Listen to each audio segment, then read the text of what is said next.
अरे चुप चुप चुप चुप चुप, ध्यान सब लोग प्लीज।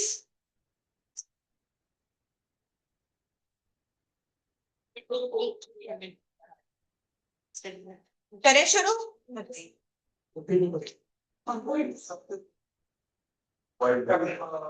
जी प्लीज, कोई बातें नहीं, थोड़ा सा टाइम है हमारे पास। नेक्स्ट वीक से प्रॉपर टाइम मिलेगा हमें अकाउंट के लिए। टॉपिक है हमारे पास पार्टनरशिप एक्ट में गुडविल। गुडविल टॉपिक पढ़ेंगे आज हम। सबने ट्वेल्थ क्लास में पढ़ा हुआ है बहुत अच्छे से, है ना। हम कोशिश करेंगे कि आपको ट्वेल्थ से भी इजी लगे और कुछ नए टॉपिक्स भी ऐड ऑन करें। हमारे सिलेबस में दो चीजें हैं। एक है कि गुडविल कैलकुलेट कैसे होती है, और एक है कि गुडविल का अकाउंटिंग ट्रीटमेंट क्या है, अकाउंट्स में इसे कैसे रिकॉर्ड कैसे किया जाता है। आज मैं सिर्फ फोकस करने जा रही हूँ फर्स्ट टॉपिक के ऊपर, which is calculation of goodwill. Goodwill कैसे कैलकुलेट कैसे होती है, ठीक है। सबसे पहले मतलब, गुडविल का मतलब क्या होता है, क्या होता है गुडविल का मतलब। It is reputation of business, business की reputation.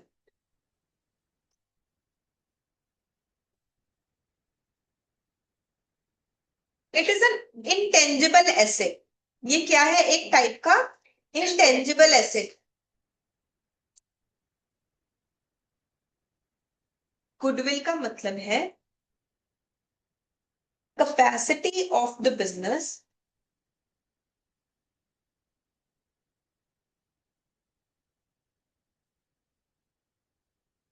To generate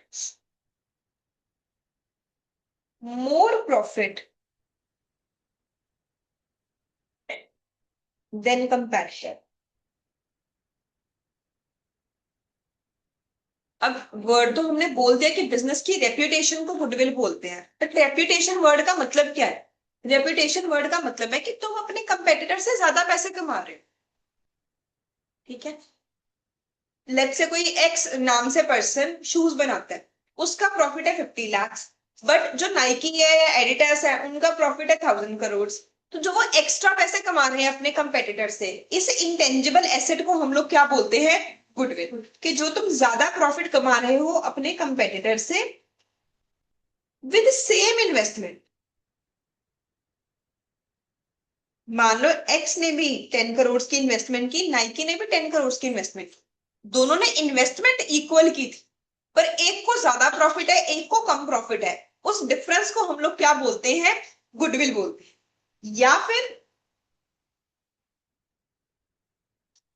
same profit with lesser investment. दो बिजनेसेस को सेम प्रॉफिट अर्न हो रहा है, बट एक को ज्यादा पैसे इन्वेस्ट करके हो रहा है, एक को कम पैसे इन्वेस्ट होके। यहीं से ही डेफिनेशन से ही गुडविल के दो तरीके बने कैलकुलेट करने के। तो आप लोगों ने ट्वेल्थ में पढ़ा होगा, एक होता है एवरेज प्रॉफिट मेथड।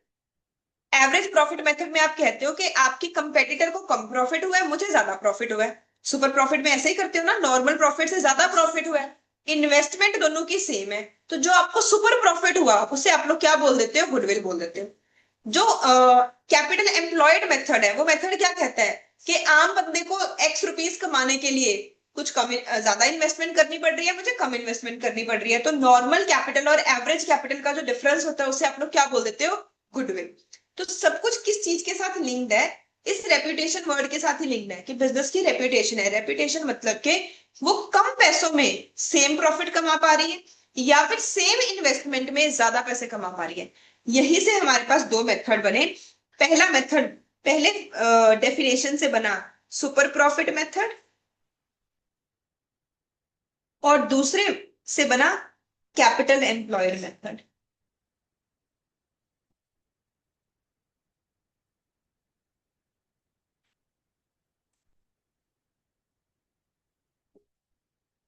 राइट। अब क्योंकि गुडविल एक इंटेंजिबल एसेट है, इसे बिल्कुल एक्यूरेटली कैलकुलेट नहीं किया जा सकता। गुडविल को सिर्फ क्या किया जा सकता है, एस्टिमेट लगाया जा सकता है। जो इंटेंजिबल एसेट्स हैं उनकी परफेक्ट कैलकुलेशन नहीं हो सकती, सिर्फ हम क्या कर सकते हैं, गुडविल का एस्टिमेट लगा सकते हैं। इसीलिए अलग अलग थ्योरीज हैं, इसीलिए इतने सारे मेथड्स हैं, नहीं तो सारे मेथड्स का आंसर सेम आना चाहिए था ना। जैसे कि हम लोग for feature and reissue of shares chapter करते हैं, तो क्लास में शायद जितने भी स्टूडेंट्स बैठे हैं 5 अलग अलग तरीके से कैपिटल रिजर्व की वैल्यू निकाले, पर सब लोग कैपिटल रिजर्व की सेम वैल्यू पर ही पहुंचेंगे।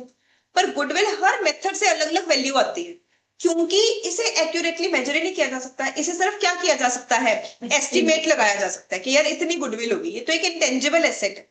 अब हम ये एस्टिमेट कैसे लगाते हैं, इसका पहला तरीका है एवरेज प्रॉफिट मेथड। तो ऐसे मान लो एक तरह से ना एवोल्यूशन हुई है, जैसे साइंस में पढ़ाते हैं ना कि पहले अर्ली मैन था, फिर मंकी बना, फिर ह्यूमन बींग्स बने। एक्चुअली गुडविल के मेथड की भी ऐसे इवेल्युएशन हुई। जस्ट इमेजिन कि कोई पर्सन किसी कंपनी को बोलने गया कि मुझे भी अपने शोरूम के बाहर आपका लोगो लगाना है। लेट से मैंने पिज्जा शॉप ओपन करनी है, मैंने कहा इतनी इन्वेस्टमेंट तो करनी है, क्यों ना मैं बाहर डोमिनोज का लोगो लगा लूं, मेरी सेल शायद 10 टाइम्स हो जाए सिर्फ डोमिनोज का लोगो लगाने से। तो मैं डोमिनोज के पास गई और मैंने उन्हें बोला कि मुझे प्लीज परमिशन दे दो, मैं अपने शोरूम के बाहर आपका लोगो लगाना चाहती हूँ। तो उन्होंने मुझे बोला कि ठीक है, हमारी गुडविल की वैल्यू होगी हमारा profit into numbers of years of purchase. तो इस मेथड में, जो कि दुनिया का पहला मेथड था गुडविल का, उन्होंने बोला कि गुडविल की वैल्यू होगी average profit multiplied by number of years of purchase. अभी number of years of purchase का मतलब क्या है, what is the meaning of this sentence, कि मुझे क्या लगता है मुझे डोमिनोज का लोगो खरीदने का कितने सालों तक बेनिफिट होगा। ठीक है, मान लो मैं सेक्टर 32 में पिज्जा शॉप ओपन करती हूँ, नेट से पहले साल मुझे प्रॉफिट हुआ 10 लाख, दूसरे साल 12 लाख, तीसरे साल 15 लाख, फोर्थ ईयर में 20 lakh.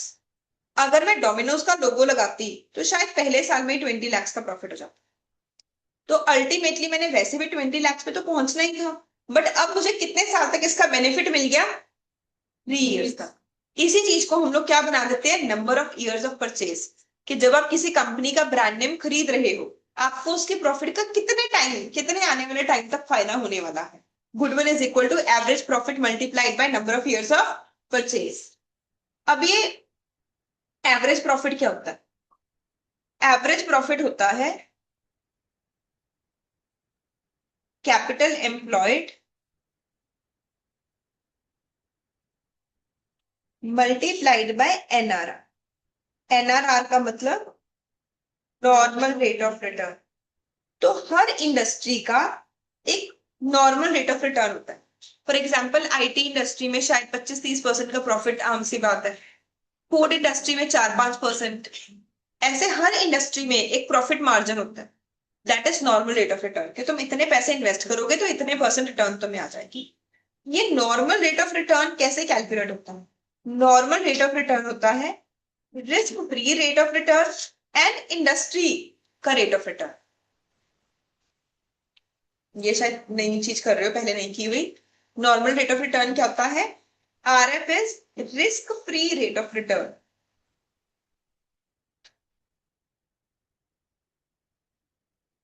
Are I is industry का रेट ऑफ रिटर्न।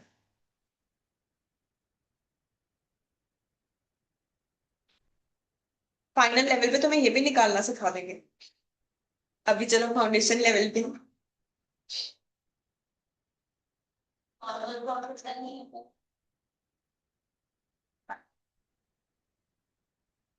यस, मैं कोई बात नहीं से आगे एक और चीज के साथ लिंक करूंगी। ठीक है, वैसे ये बात जो मैंने फॉर्मूला लिखा है एवरेज प्रॉफिट का, actually this is the formula of normal profit, correct कर लो इसे।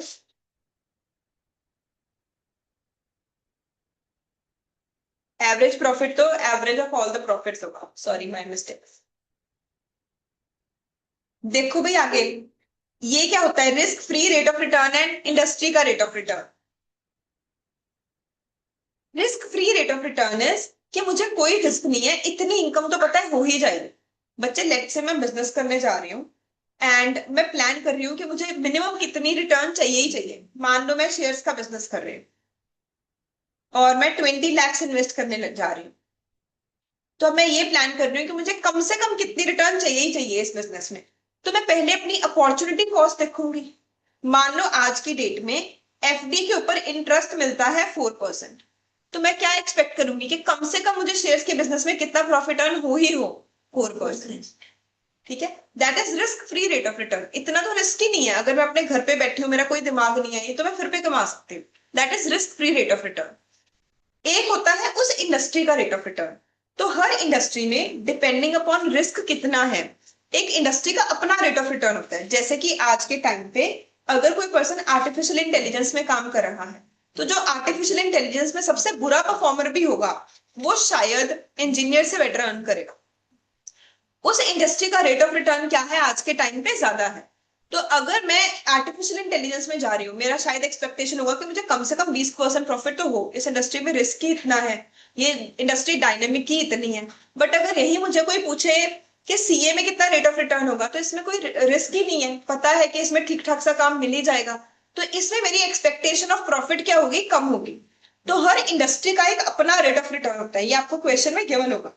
इन दोनों का टोटल क्या बन जाता है, normal rate of return. Right.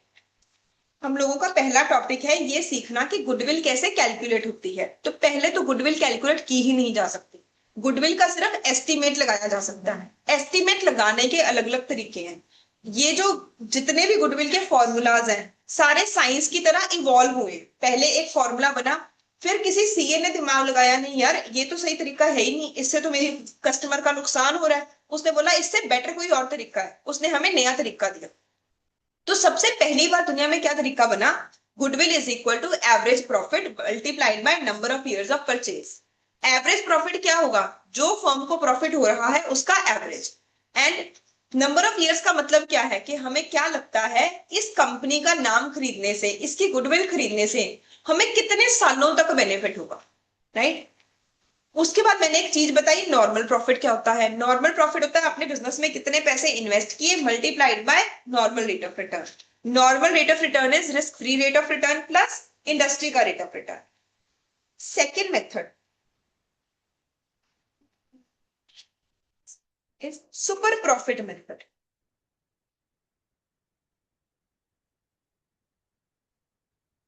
Super profit method में उन्होंने बोला goodwill is equal to super profit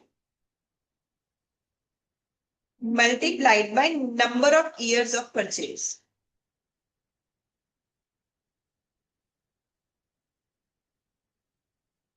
and super profit क्या होता है, average profit minus normal profit. Normal profit का फॉर्मूला हम पहले से ही लिख चुके हैं। अब देखो, जब मैं डोमिनोज की गुडविल परचेज करने गई, तो जब दुनिया में पहली बार फॉर्मूला बना एवरेज प्रॉफिट मेथड, मैंने अभी एग्जांपल दी थी कि ईयर 1 में मुझे प्रॉफिट होना था 10, ईयर 2 में प्रॉफिट होना था 12, ईयर 3 में 15 एंड ईयर 4 में 20 lakhs। ये है केस 1। केस 2, अगर मैं डोमिनोज की गुडविल परचेज कर लेती, फिर मुझे पहले साल और दूसरे साल से ही प्रॉफिट होना था 20, फिर वो हो जाता 25, फिर हो जाता 28। तो जब दुनिया में पहली बार किसी ने गुडविल की वैल्यूएशन निकाली, उसने कहा ठीक है तुमने मेरी कंपनी का ब्रांड खरीदना है, मेरा ये एवरेज प्रॉफिट है, तो इसकी एवरेज ले लो, हम सबका टोटल करेंगे, डिवाइडेड बाय 4 करेंगे। तुम देखो तुम्हें मेरे नाम की वजह से कितने सालों तक का फायदा होगा, उससे मल्टीप्लाई कर दो, तुम्हारे पास क्या आ जाएगी, मेरी फर्म की गुडविल। फिर दूसरे पर्सन के सीए ने, मान लो मैं ये ब्रांड खरीदने गई थी, तो मेरे सीए ने बोला कि मैम आप इनको इतने पैसे क्यों दे रहे हो, एक्चुअली 10 लाख तो आप खुद भी कमा सकते हो। आप ये देखो कि डोमिनोज की वजह से आपको एडिशनल बेनिफिट कितना हो रहा है। 10 लाख तो आप खुद ही कमा सकते थे, इसकी वजह से एडिशनल बेनिफिट मुझे सिर्फ कितना हो रहा है फर्स्ट ईयर में 10, सेकेंड ईयर एडिशनल बेनिफिट कितना हो रहा है 8, थर्ड ईयर एडिशनल बेनिफिट है 10 एंड फोर्थ ईयर 8। तो उन्होंने बोला कि एक्चुअली गुडविल क्या होती है, जो आप एक्स्ट्रा पैसे कमा रहे हो। अभी जब हमने गुडविल की डेफिनेशन लिखी उसमें हमने क्या लिखा कि तुम अपने कंपेटिटर से कितने ज्यादा पैसे कमा रहे हो। तो लोगों ने दिमाग लगाया और बोला कि एवरेज प्रॉफिट मेथड तो फॉर्मूला ही गलत है। एक्चुअली में गुडविल का मतलब क्या होना चाहिए, जो सुपर प्रॉफिट है। सुपर प्रॉफिट है जो आप एक्स्ट्रा इनकम अर्न कर पा रहे हो। लॉजिक समझ आया कि फॉर्मूला इवॉल्व कैसे हुआ, आ रहा है समझ के नहीं आया सबको। तो फॉर्मूला इवॉल्व हुआ कि जो आप एक्स्ट्रा प्रॉफिट अर्न कर पा रहे हो उसके बेसिस पे कैलकुलेट करो, super profit is equal to average profit minus normal profit. Average profit के बारे में भी एक नोट लिख लूं।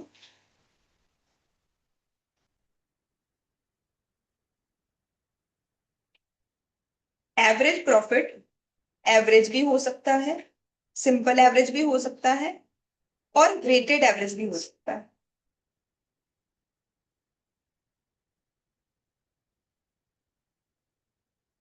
जब भी आपको क्वेश्चन में दिखेगा कि कोई ट्रेंड फॉलो हो रहा है,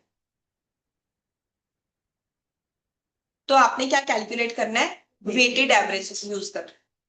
जब भी कोई ट्रेंड फॉलो हो रहा है, जब मेरे सीए ने बोला कि मैम आप डोमिनोज की गुडविल खरीदने के लिए इस प्रॉफिट के बेसिस पे कैलकुलेट मत करो, आप डिफरेंस के बेसिस पे कैलकुलेट करो। तो फिर डोमिनोज का सीए आगे से बोला कि ठीक है मैम, पर ये भी तो देखो हमारा प्रॉफिट हर साल इंक्रीज होता जा रहा है, तो क्या हमें इसका कोई फायदा नहीं मिलेगा। तो उसने बोला ट्रेंड नोटिस करो, वी हैव इंक्रीजिंग प्रॉफिट। तो कहता है ये वाले प्रॉफिट की वेटेज ज्यादा है और ये वाले प्रॉफिट की वेटेज क्या है, कम है। तो उसने बोला सिंपल एवरेज नहीं लेनी, हमें ट्रेंड दिख रहा है दैट प्रॉफिट इज इंक्रीजिंग। तो एक्चुअली आप इसमें क्या करोगे, वेट्स असाइन कर दो। वेटेड एवरेज तो सबको निकालनी आती है, अदरवाइज मैं क्वेश्चन में एक्सप्लेन करूंगी। तो जब भी आपको क्वेश्चन में कोई ट्रेंड दिखेगा आपने हमेशा वेटेड एवरेज लेनी है, एक्सेप्ट अगर आपको प्रॉफिट में कोई लॉस दिख रहा है। अगर मान लो कोई ऐसा केस है कि किसी एक साल में लॉस आ रहा है, फिर हम लोग वेटेड एवरेज नहीं लेंगे। ट्वेल्थ में भी शायद आप ऐसे ही करते हो, एक्सेप्ट लॉस। मतलब अगर ईयर 1 में 5 लाख का लॉस है, ईयर 2 में 8 लाख का प्रॉफिट है, ईयर 3 में 12 लाख का प्रॉफिट है। अब वैसे तो इंक्रीजिंग ट्रेंड दिख रहा है, बट फिर भी हम यहाँ पर वेटेड एवरेज नहीं लेंगे, हम लोग क्या लेंगे, सिंपल एवरेज।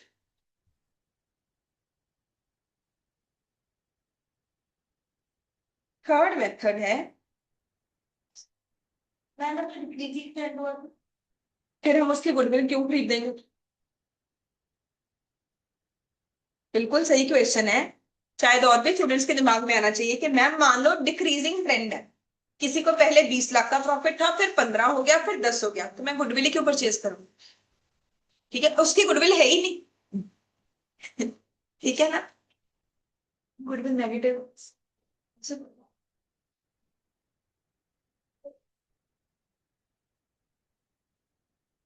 थर्ड मेथड है एन्युटी मेथड।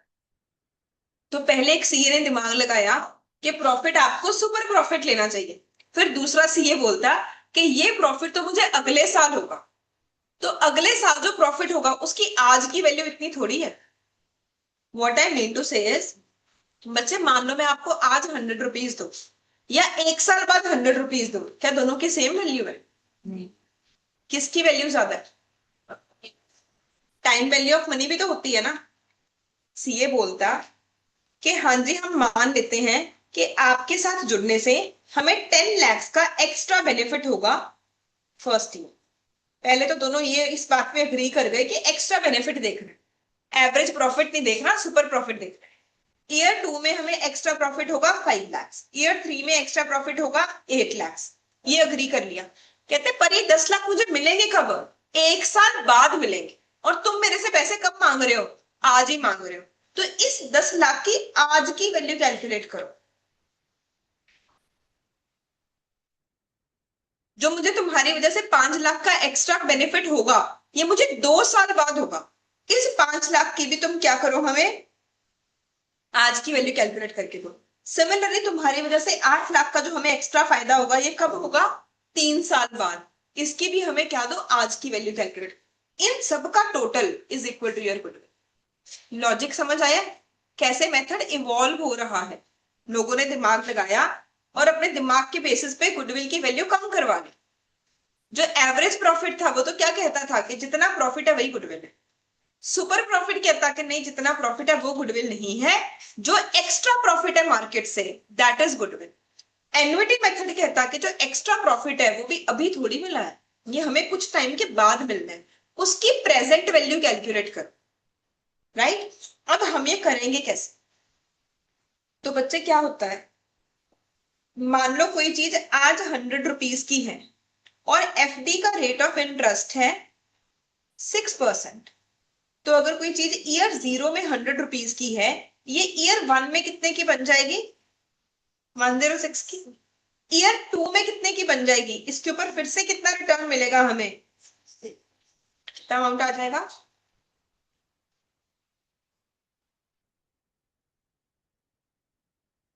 112.36।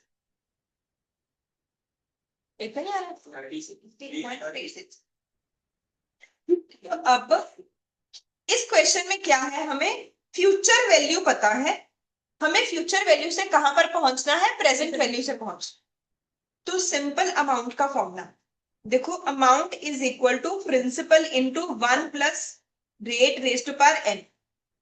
अब आमतौर पे हमें क्या होता है, ये पता होता है कि आज 100 रुपए है, 6% का इंटरेस्ट है। हम चेक करते हैं कि वो 1 साल बाद कितने बन जाएंगे, 2 साल बाद कितने बन जाएंगे। बट जब हम किसी की गुडविल खरीदने जा रहे हैं तो मुझे लग रहा है गुडविल डोमिनोज की खरीदने से मुझे 2 साल बाद 5 लाख का फायदा हो जाएगा। तो अमाउंट कितनी बन गई? 5 लाख। उसकी आज की वैल्यू क्या है? मिसिंग है। रेट ऑफ इंटरेस्ट हम देखेंगे मार्केट में रेट ऑफ इंटरेस्ट कितना है, कितने टाइम बाद, 1 साल बाद, 2 साल बाद। तो सिंपल इस केस में हम लोग क्या कैलकुलेट करेंगे? प्रिंसिपल। अब मैं इसके बारे में लिखवाती हूँ, पहले लॉजिक समझ आया? फॉर्मूला नहीं याद करना, फॉर्मूले को समझना है। ये फॉर्मूला तो सबको आता है ना, कोई ऐसा तो नहीं है जिसको ये फॉर्मूला नहीं आता। सिंपल इंटरेस्ट कैलकुलेट करना आता है। Interest is equal to principal into rate into time and amount is equal to principal plus interest, वही वाला फॉर्मूला है, कुछ भी डिफरेंट नहीं है। तो एन्युटी मेथड लिखोगे प्लीज सब लोग मेरे साथ, is based on the logic that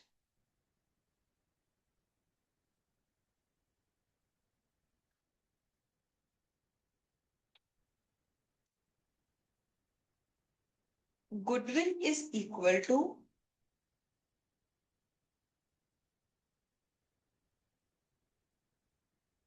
present value of profit expected in future।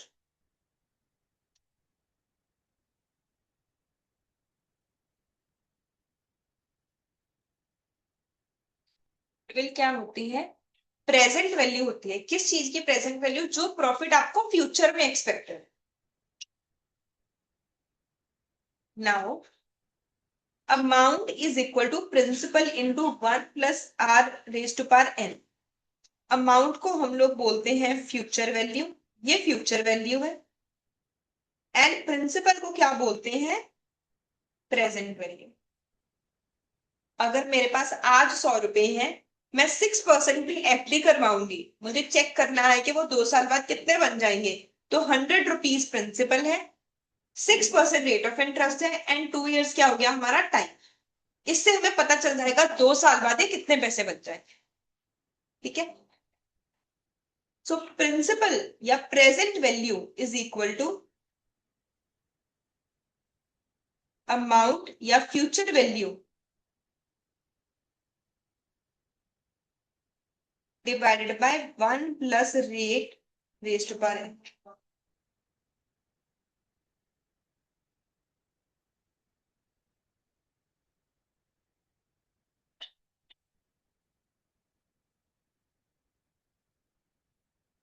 मैं इसका एक क्वेश्चन भी करवा रही हूँ क्योंकि ये मेथड आप लोगों ने पहले नहीं किया हुआ। Let's do a question. समझ आया है सबको? लॉजिक लॉजिक तो कोई प्रॉब्लम नहीं। जैसे कि मान लो एक्स लिमिटेड इन टेंस, ये कॉन्सेप्ट में लिखो ताकि रिवीजन करते हुए तुम्हें कोई डाउट ना हो। To purchase goodwill of Y limited,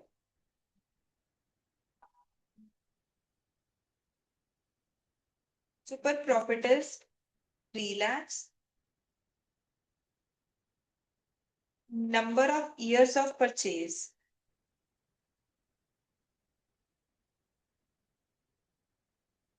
is 3, rate is equal to 18% per annum।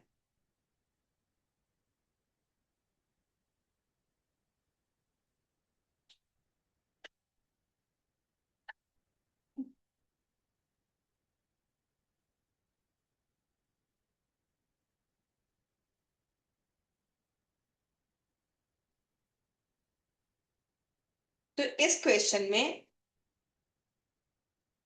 Goodwill is equal to total of present value of 3 years profit, यही होगा ना। पहले साल में जो प्रॉफिट होगा उसकी प्रेजेंट वैल्यू, दूसरे साल में जो प्रॉफिट होगा उसकी प्रेजेंट वैल्यू, तीसरे साल में जो प्रॉफिट होगा उसकी प्रेजेंट वैल्यू, तीनों का टोटल कर देंगे तो हमारे पास क्या आ जाएगी, गुडविल। तो पहले साल कितना प्रॉफिट होना है, 3 lakhs। ये पहले साल के एंड में होना है। आज के डेट में इसका रेट, इसकी वैल्यू कितनी बन गई, ठीक है, प्लस 3 लाख डिवाइडेड बाय 1.18 का square plus 3 lakh divided by 1.18 का क्यूब। समझ आया है? कोई कंफ्यूजन है किसी को? मैंने कैसे किया, क्रैम नहीं करना है, समझना ही है। एक्चुअली कोई नया फॉर्मूला है ही नहीं है, अमाउंट के फॉर्मूले में ही चेंज किया है, वर्ड्स का चेंज है। प्रिंसिपल को बोल दिया प्रेजेंट वैल्यू और अमाउंट को बोल दिया फ्यूचर वैल्यू। क्या आंसर आ रहा है?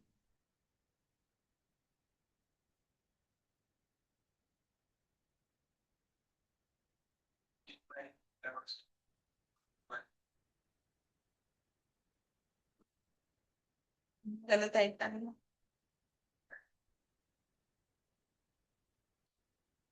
मुझे कैलकुलेट करना,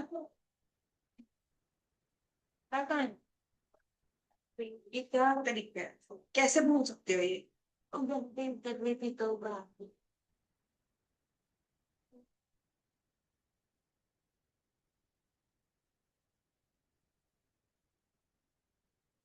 आपके पास आंसर आएगा 652281.87। अब देखो सीए ने कितना फायदा करवा दिया। वैसे ये कितना बनती गुडविल, 9 lakhs इतनी बनती ना। तो सीए ने बोला नहीं ये थोड़ी है गुडविल, इसकी प्रेजेंट वैल्यू निकालो, थोड़ा सा दिमाग लगाने से। और सामने वाला इस चीज को मना थोड़ी कर सकता है, उसने बिल्कुल लॉजिकल बात बोली है। 1 साल बाद मुझे इतना प्रॉफिट होगा, तुम मेरे से पैसे आज ही मांग रहे हो, तो मैं आज तुम्हें सारे पैसे थोड़ी दूंगा, उसकी क्या दूंगा मैं तुम्हें, आज प्रेजेंट वैल्यू दूंगा। तो उन्होंने फॉर्मूला बना दिया नया एनविटी मेथड के नाम से, और अब 9 लाख की जगह इस पे गुडविल कितनी रहेगी, 2.5 lakhs का डिफरेंस आ। ठीक है, कितने लोगों को 100% समझ आ गया भाई फॉर्मूला, कि मैं क्वेश्चन दू तो कर पाएंगे? को नहीं समझ आया? ठीक है, अब इसके लिए कैलकुलेटर पे शॉर्टकट है। यार कैलकुलेटर पे ना प्लीज अपनी स्पीड बढ़ाओ। अगर तुम आगे से क्लास में कैलकुलेटर भूल के आ रहे हो मतलब तुम पक्का फेल हो रहे हो। चलो तुम्हारी पहली क्लास है, तुम्हें एग्जाम है, तुम्हें तो बिल्कुल ही नहीं एग्जाम। ऐसे कैसे भूल सकते हो कैलकुलेटर? सच्ची कैसे भूल सकते हो? इंस्टाग्राम पे रील्स आती हैं कि सीए के बच्चे गलती से लॉ के पेपर में भी ले जाते हैं कैलकुलेटर, और सच्ची ऐसे करते हैं, वो ले जाते हैं। उनको लगता है शायद जरूरत पड़ेगी, वो रह ही नहीं सकते कैलकुलेटर के बिना। तुम, this is your best friend, this has to be your best friend. और जब तक तुम्हारी इस पे अच्छी स्पीड नहीं है तुम जीत ही नहीं सकते। जैसे इट इज लाइक कि सोल्जर बिना गन के चला गया, वो मर के ही जाएगा। वो जिंदा थोड़ी वापस आ जाएगा बॉर्डर से। तुम बॉर्डर पे लड़ाई करने जा रहे हो अपने हथियार छोड़ के। अब देखो, चांद चांद चांद 3 लाख। हाँ जी प्लीज, छोटा सा formula. 3 lakh divided by 1.18 is equal to m plus, उसे मेमोरी में सेव करो। फिर से इज इक्वल टू, जब हम इज इक्वल टू रिपीट करते हैं तो कैलकुलेटर अपना फंक्शन रिपीट करता है। जितनी जब तुम इज इक्वल टू प्रेस करते हो ना, जो कैलकुलेटर ने पहले काम किया वो उसी काम को रिपीट करेगा। तो जब मैंने किया 3 लाख डिवाइडेड बाय, प्लीज इधर देखो, जब मैंने प्रेस किया 3 लाख डिवाइडेड बाय 1.18, उसने एक बार डिवाइड किया और मैंने उसे उसकी मेमोरी में स्टोर कर दिया। मैंने दोबारा कुछ टाइप नहीं किया, सिर्फ इज इक्वल टू प्रेस किया, आपके पास आ जाएगा 215। और मैंने इसे भी मेमोरी में सेव कर दिया। मैंने फिर से इज इक्वल टू प्रेस किया और फिर इसे मेमोरी में सेव कर दिया। 3 बार हमने करना था ऐसा। MRC, आपके पास टोटल वैल्यू आ जाएगी। ठीक है, आ रहा है कि नहीं आ रहा?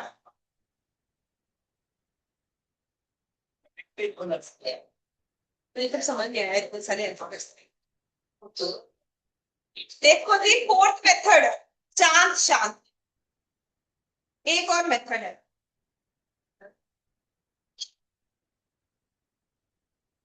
Capital employed method.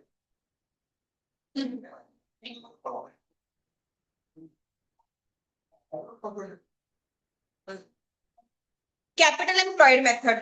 अब जब मैंने गुडविल की डेफिनेशन लिखवाई, मैंने बोला प्लीज बस करो आपस में बातें करना, इधर देखो। मैंने पहली डेफिनेशन क्या लिखवाई? Capacity of the business to generate more profit than competitor.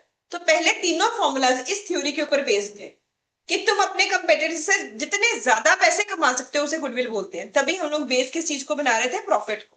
तो average profit, super profit and annuity, तीनों में प्रॉफिट को बेस बनाया जा रहा है। सेकेंड मेथड कहता कि नहीं, हम प्रॉफिट बराबर ही कमाएंगे पर हम कम इन्वेस्टमेंट करके कमाएंगे। तो जब तुम कम इन्वेस्टमेंट करके सेम प्रॉफिट कमा रहे हो तो इस केस में प्रॉफिट कैसे निकलेगा? On the basis of difference between average capital and normal capital. यहां पे गुडविल क्या होगी? Normal capital employed minus average capital.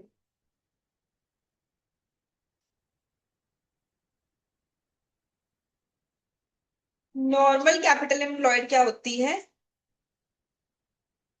Normal profit divided by normal rate of return.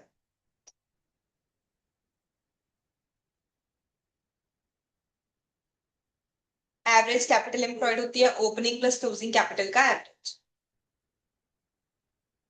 लिखवा देती हूँ वो भी, मिस ना हो जाए।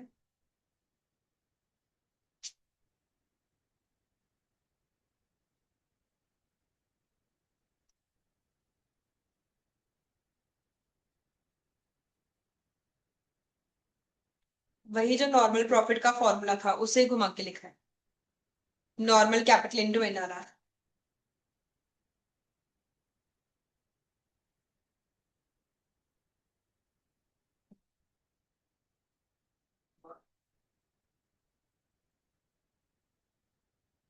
क्वेश्चंस करें? तो अभी जो भी क्वेश्चंस आएंगे, अभी हम जर्नल एंट्री में फोकस ही नहीं करेंगे। आज का मेरा मकसद ही सिर्फ ये सिखाना था कि गुडविल कैलकुलेट कैसे होती है। उसका अकाउंटिंग ट्रीटमेंट हमने कल वाली क्लास में सीखा। देखो जी, फर्स्ट क्वेश्चन आपकी बुक्स में page number 10.6। Lee and Lawson दोनों इक्वल पार्टनरशिप में है। उन्होंने डिसाइड किया कि वो एक पर्सन को 1/4 पार्टनर बना रहे हैं।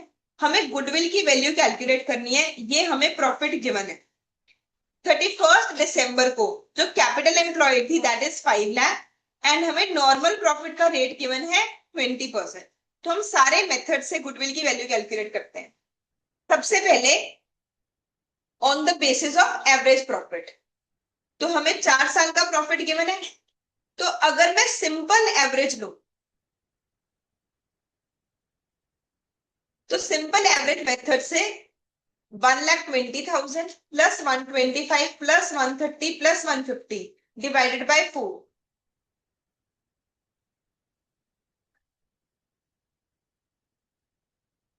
नंबर ऑफ ईयर्स यहाँ गिवन नहीं है, लिख लो नंबर ऑफ ईयर्स 3।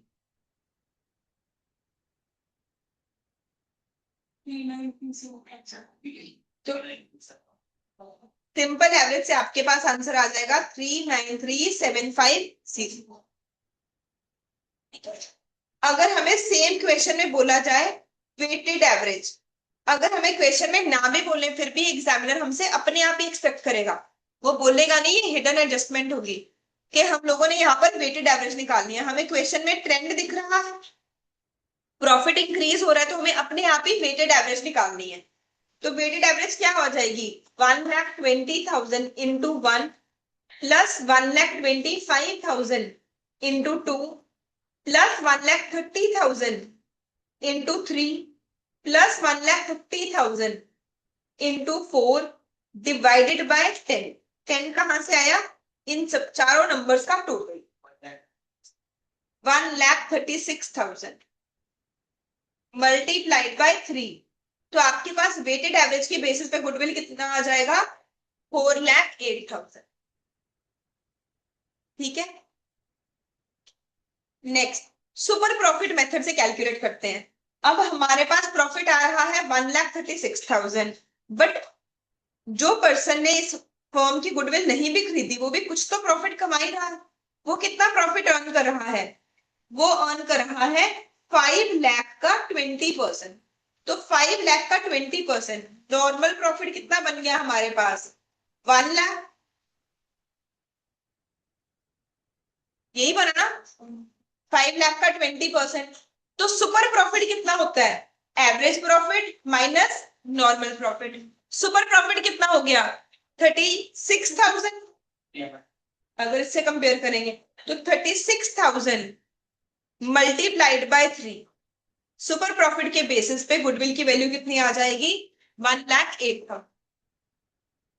अगर किसी को फास्ट लगा या कुछ नहीं समझ आया प्लीज मुझे कंफर्म करो। सिंपल है, इस कारण बहुत दिनों बाद आया ना तुम क्लास में, क्यों, ऑनलाइन लगाएंगे क्लासेस। तानुष आया है समझ, सारे मेथड्स, सार्थक क्लियर है, क्लियर है सबको, आगे चलें। सेम क्वेश्चन में अब गुडविल निकालते हैं एन्युटी मेथड के बेसिस पे। अब देखो, अगर हम इस बिजनेसमैन से उसकी गुडविल परचेज करने जा रहे हैं, हमें लगता है पहले साल हमें एक्स्ट्रा फायदा कितना होगा, 36,000, दूसरे साल एक्स्ट्रा फायदा होगा 36,000, तीसरे साल एक्स्ट्रा फायदा होगा 36,000। वो कहता मुझे इन सबके आज ही पेमेंट कर दो। तो हमने कहा कि हम इसकी प्रेजेंट वैल्यू देंगे। प्रेजेंट वैल्यू कैसे निकालेंगे, रेट ऑफ इंटरेस्ट कितना चल रहा है मार्केट में, 1.2, 20%। तो 1 प्लस रेट ऑफ इंटरेस्ट बन गया 1.2 डिवाइडेड बाय 1.2 का स्क्वायर डिवाइडेड बाय 1.2 का क्यूब।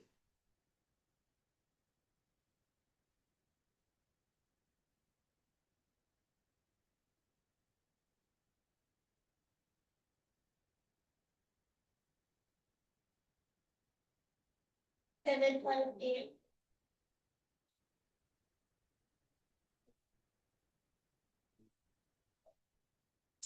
एट 758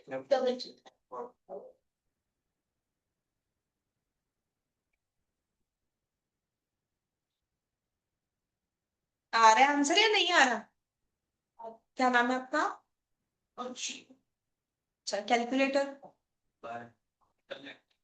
होना चाहिए, जरूर होना चाहिए। अगर किसी ने भी कैलकुलेटर परचेज नहीं किया तो कैसियो का परचेज करना, ठीक है, जिसने कर लिया वो ठीक है। किसका कोई ऐसा है जिसका आंसर नहीं आ रहा, Pratinder and Anmol, done. Online students का हो गया, मैं आगे चलूं। Yes ma'am. लास्ट मेथड है कैपिटल एम्प्लॉयड मेथड।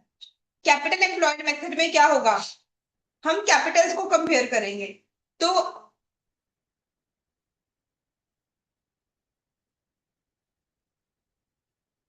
हाँ जी, फर्म को प्रॉफिट कितना अर्न हो रहा है, 1,36,000 का।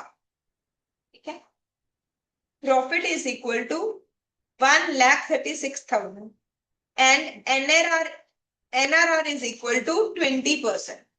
तो इतना प्रॉफिट कमाने के लिए कितनी कैपिटल इन्वेस्ट करनी पड़ेगी?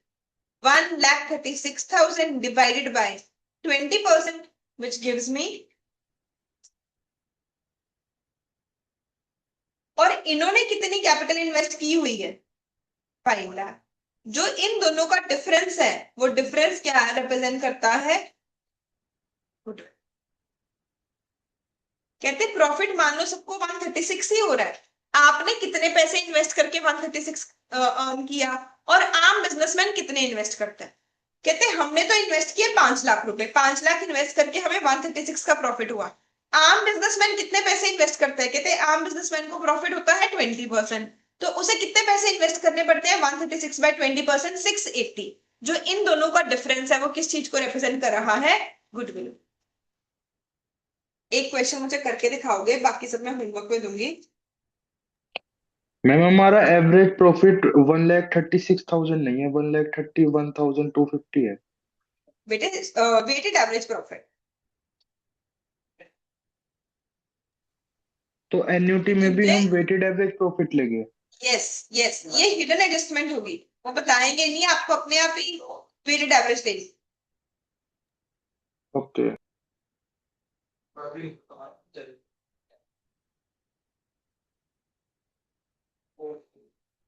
एक बंदे को कौन सी-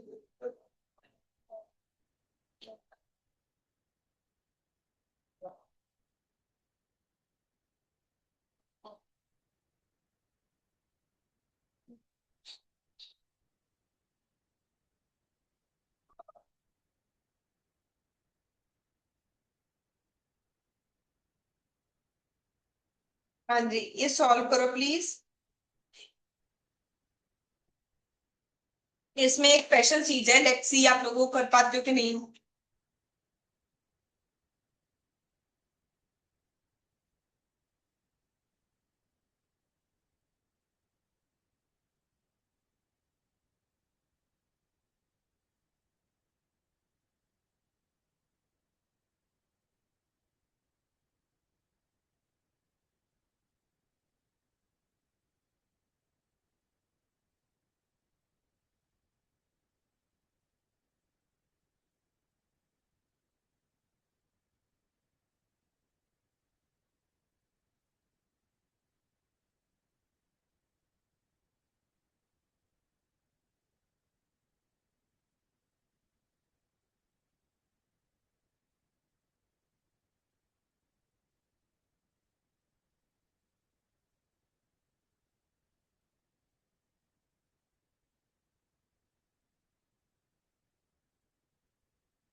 क्या बोला आपने?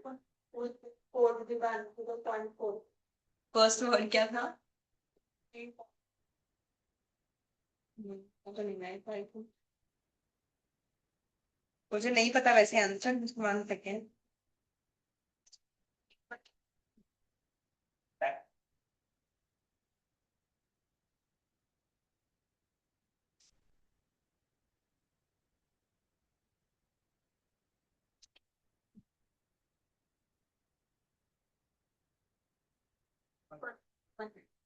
ये आ रहा है आंसर। थोड़ा बहुत डिफरेंस हो सकता है राउंडिंग ऑफ का।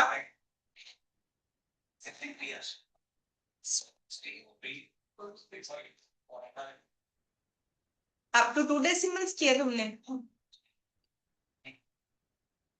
नहीं आ रहा? देखो भाई फिर सब लोग कहते हैं एनुअल मेंटेनेबल प्रॉफिट, हमें प्रॉफिट कितना हो रहा है 65,000। हमने बिजनेस में कितने पैसे इन्वेस्ट किए 4 लाख। रेट ऑफ रिटर्न कितना है 12%। तो नॉर्मल प्रॉफिट कितना है 4 लाख का 12% 48,000। तो सुपर प्रॉफिट कितना है, ठीक है। अब हमें 5 इयर्स, आपने इयर्स कितने लिए 5 साल ही लिए ना सबने। 5 इयर्स के लिए 17,000 का एक्स्ट्रा प्रॉफिट अर्न होगा, हमने उसकी प्रेजेंट वैल्यू निकालनी है। तो आप कैलकुलेटर पे टाइप करोगे 17,000 divided by 1.12 plus 17,000 divided by 1.12 का square and so on. 17,000 divided by 1.15 का क्यूब 12।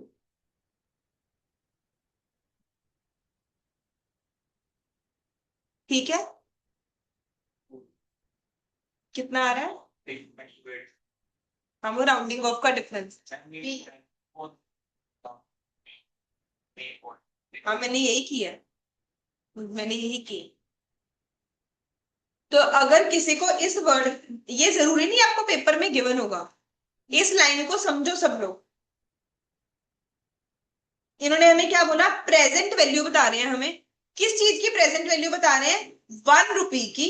अगर 5 साल तक 12% पे इन्वेस्ट किया जाए, तो इन्होंने हमें खुद ही कैलकुलेट करके दे दिया कि अगर 1 रुपया होता और हर साल 12% का रिटर्न मिलता, तो वो 5 साल बाद कितने रुपए बन जाते 3.60। तो अगर मुझे 1 रुपए की वैल्यू गिवन है, तो हमें क्वेश्चन में कितना एक्स्ट्रा प्रॉफिट हो रहा है, तो 17,000 की ये वैल्यू आ जाएगी। बट पेपर में आपको ये वैल्यू गिवन नहीं होगी, पेपर में आपने खुद कैलकुलेट करनी होगी। अगर आप अभी अपने कैलकुलेटर पे करोगे, ये एक स्टेप में ही कैलकुलेटर पे सॉल्व निकल आएगी value. 1 divided by 1.12 plus, sorry 1 divided by 12 is equal to m plus, is equal to m plus, is equal to m plus, is equal to, ऐसे आपने 5 टाइम्स करना है। जब आप एमआरसी, ये कैलकुलेटर पे शॉर्टकट सीख लो, मैथ्स में भी काम आएंगे और इकोनॉमिक्स स्टैट्स में भी काम आएंगे। तो आपके पास ये वर्ड आ जाए, ये आंसर आना चाहिए। आ रहा है कि नहीं आ रहा ये, ठीक है। मैं होमवर्क क्वेश्चन नंबर्स मैसेज कर रही हूँ, वो सब करके आना, कल आगे कंटिन्यू करेंगे। 17,000